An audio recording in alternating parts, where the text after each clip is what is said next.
Sa pagpapatuloy ng confirmation of charges hearing sa kaso ni dating Pangulong Rodrigo Duterte, kinwestiyon ng lead defense counsel na si Atty. Nicholas Kaufman ang hindi raw pag-imbestiga sa anyay pagdami ng mga pagpatay sa ilalim ng Marcos administration.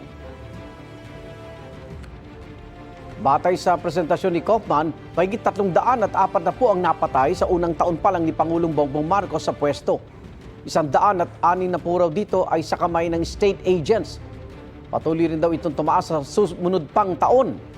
Pagdidiin ni Kaufman, walang rason para paniwalaan na ngayong wala na sa politika si Duterte ay matitigil na ang mga pagpatay ng state agents at vigilante. Sinusubukan pa namin kunan ng pahayag ang Malacanang kaugnay nito. I'm forced to ask myself whether anyone on the other side of this room has thought of investigating the Marcos regime and the related phenomenon and holding someone accountable. Igan, mauna ka sa mga balita, mag-subscribe na sa GMA Integrated News sa YouTube para sa iba't ibang ulat sa ating bansa.